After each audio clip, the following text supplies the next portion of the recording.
जबकि सरकार को ऐसा नहीं करना चाहिए। वो सरकारी स्कूल चलाना चाहिए, प्राइवेट स्कूलों को बंद करना चाहिए। मगर अब प्राइवेट स्कूल में जितने स्कूल उतनी ही किताबें, और हर वर्ष किताबें खरीदो। इसलिए ये प्राइवेट स्कूलों की मान्यता कम कर देना चाहिए। बिना मान्यता के विद्यालय, प्राइवेट विद्यालय चल रहे हैं। इधर जो सरकारी टीचर्स लोग हैं, अगर ये विद्यालय बंद होते हैं तो इन बच्चों को वहां पर भेजा जाएगा दूसरे स्कूल में, दूसरे मतलब जहां बच्चे कम हैं, जहां बच्चे ज्यादा होंगे वहां बच्चे भेजे जाएंगे। अब ये समझ लीजिए कि मान लीजिए अगर गांव से 2 किलोमीटर या 1 किलोमीटर दूर अगर विद्यालय है, तो ये 3 साल का बच्चा वहां पर विद्यालय कैसे पढ़ने जा पाएगा? अगर गांव में है तो घूम फिर करके चला जाता है। और एक बात है कि बच्चे जो वहां जाएं तो रास्ते में कोई नाली नाला रोड भी नहीं होना चाहिए। ये सरकार का मानना है, वहां पर भेजा जाएगा बच्चा, मगर वो बच्चा वहां पढ़ने तब जाएगा कि जब रास्ते में कोई नाला ना हो और कोई रोड भी ना हो। तो ये भी एक बहुत समझने की बात है कि अगर अपने दुश्मन को परास्त करना है तो एक बहुत बढ़िया मंत्र, बहुत बढ़िया उपाय, अगर परास्त करना है तो, दुश्मन को बर्बाद करना है तो मैं आपको एक बहुत बढ़िया मंत्र दे रहा हूं। उसकी शिक्षा और रोजगार पर चोट कर दो, उसकी शिक्षा और रोजगार खत्म कर दो, दुश्मन अपने आप ढीला हो जाएगा। साथियों, आप देख रहे हैं सतमार्ग रॉन्ग नंबर यूट्यूब चैनल, और मैं लालचंद सतमार्ग, और इसके साथ में सतमार्ग राइट नंबर भी देख रहे हैं। बहुत ही विडंबना है हमारे यूपी में। अब यूपी सरकार ने ऐलान किया है कि 5000 स्कूल बंद किए जा रहे हैं, वो भी सरकारी। अब ये बहुत बड़ा सोचने का विषय है कि आखिर में ये स्कूल बंद किए जा रहे हैं, उसमें एक और समस्या पैदा की जा रही है। बताया जा रहा है कि अगर विद्यालय में 5 यानी कि 50 बच्चे से कम बच्चे हैं तो विद्यालय को बंद किया जाएगा। अब विद्यालय में बच्चे जाने से किस तरह से ये रोका जा रहा है, इस बात को आप समझिए। जब 50 बच्चे स्कूल में होंगे नहीं तो ये स्कूल बंद कर दिए जाएंगे।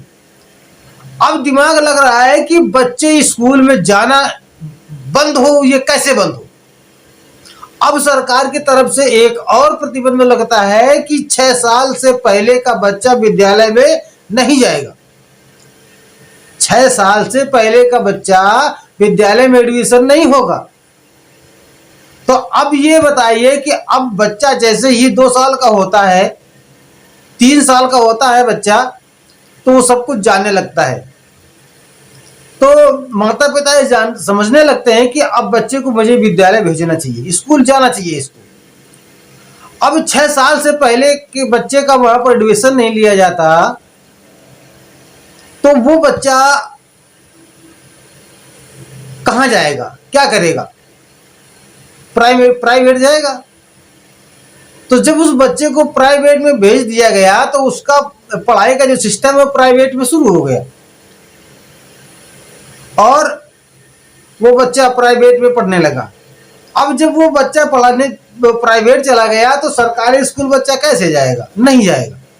इसलिए इधर 50 बच्चे से कम विद्यालय में बच्चे नहीं होना चाहिए, और इधर बच्चे को विद्यालय जाने के लिए ये रोका जा रहा है। अब एक और समस्या पैदा हो रही है कि सरकारी स्कूल खत्म करने के लिए प्राइवेट स्कूलों को बढ़ावा दिया जा रहा है।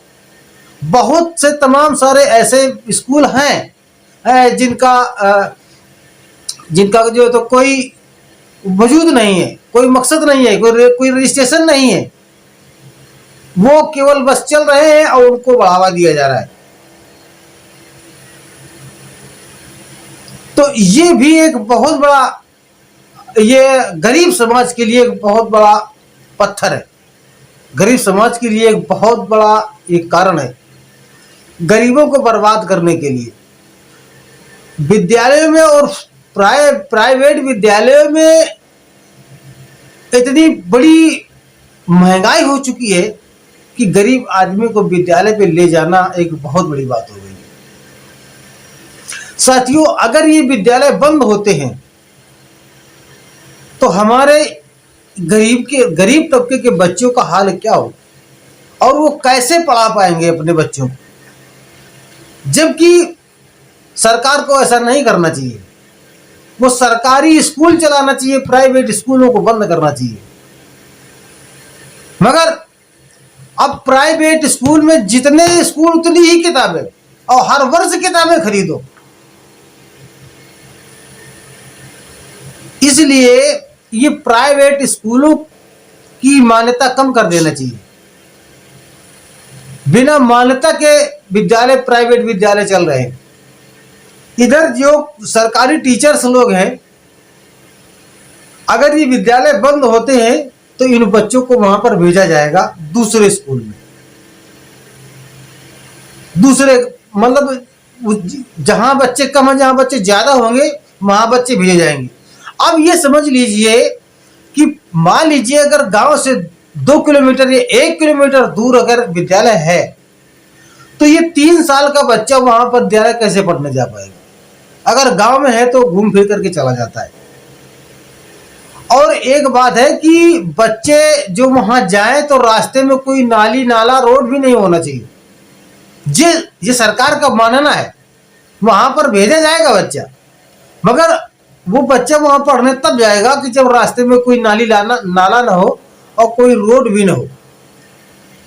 तो ये भी एक बहुत समझने की बात है कि हमारे जो गरीब समाज लोग, जो गरीब लोग हैं, तो गरीबों को ये सरकार और गरीब बनाने की बार बार बहुत तमाम सारी ऐसी योजनाएं बनाती है।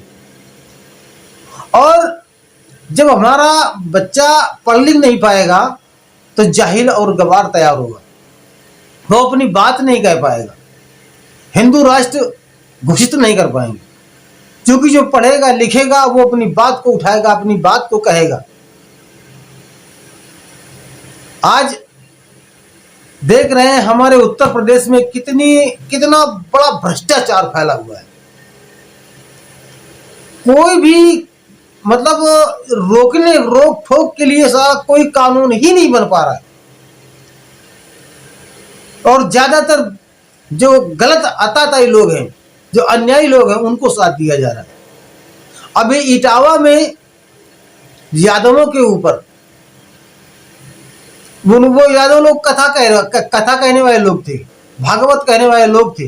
अरे जब कोई ज्ञान दे रहा है, ज्ञान की बात कर रहा है, तो उसमें उसको रोक टोक करने की क्या जरूरत है भाई। फिर ब्राह्मणों ने उनके साथ में गलत काम क्यों किया। गलत काम का मतलब ये है कि जब हम मतलब कथा भागवत हम सुन सकते हैं मगर हम सुना नहीं सकते हैं, ये कौन सा न्याय है। ये कौन सा न्याय है। अब वो कथा कहने जाते हैं, यहां से जो कथा करवाने के लिए जो ले जाता है, जो भागवत कहने के लिए इन यादवों को, वो जाकर के वहां पूछता है, कहता है भैया तुम किस जाति से हो। धर्म नहीं पूछते हैं, जाति पूछते हैं। देखिए मैं इस बात को इसलिए कह रहा हूं कि किस तरह से आपके विचारों को हनन किया जाता है, किस तरह से आपके मनोबल को डाउन किया जाता है, ये और किस तरह से आपको बेइज्जती की जा रही है। ये जो मनुस्मृति जो लगाने का इनका जो सिस्टम चल रहा है, ये बिल्कुल करेक्ट चल रहा है। क्योंकि मनुस्मृति यहां तभी लागू हो पाएगी जब लोग अशिक्षित हो जाएंगे। अगर शिक्षित रहेंगे, पढ़ते लिखते रहेंगे, तो मनुस्मृति ये लगा नहीं पाएंगे। क्योंकि बोलने वाले बहुत हैं, और जब बोलने वाले ही नहीं रहेंगे तो क्या दिक्कत है। फिर जो तो बिल्कुल रामराज चलेगा। और रामराज में होता क्या है, खूब सबको जानता है। रामराज में यही होता है, बिल्कुल यही होगा रामराज में, कि अब यादव जी को वहां ले जाते हैं, यादव जी से पूछते हैं, धर्म नहीं जाति पूछते हैं, किस जाति से हो। जब वो बताते हैं कि हम यादव हैं, तो उनके सर के बाल बढ़वा दिया है, उनकी चोटी काटी जाती है पहले तो, फिर इसके बाद में उनके सर के बाल बढ़वा दिए जाते हैं, फिर इसके बाद में किसी महिला को मुतवा करके और उसके ऊपर महिला का मूत्र छिड़का जाता है और फिर उससे कहा जाता है कि अब तुम पवित्र हो गए, अब तुम पंडित हो गए, अब जाइए, अब कथा कहो जा करके। यही होगा, यही होगा। इसलिए मेरा काम केवल बात को बता देना है। हमारा कोई मतलब इससे ये नहीं है कि आप समझे कि ना समझे, मगर इतना तो कहूंगा, मेरा काम है कहना। होश में आओ, आंखें खोलो, और नहीं तो मेरी बात नहीं मानोगे। अगर जो मेरी क्या, जो जगाने वाले लोग हैं, अगर उनकी बात नहीं मानोगे तो बात को मनवाने वाला तो सीट पर बैठा ही, वो तो मनवा ही देगा। तो साथियों, मैं आपको ये कहना चाहूंगा कि अपने उत्तर प्रदेश की जो शिक्षा का स्तर है, ये संपूर्ण रूप से बिगाड़ा जा रहा है और बच्चों को जाहिल बनाया जा रहा है। जगह जगह पर ठेके खोले जा रहे हैं।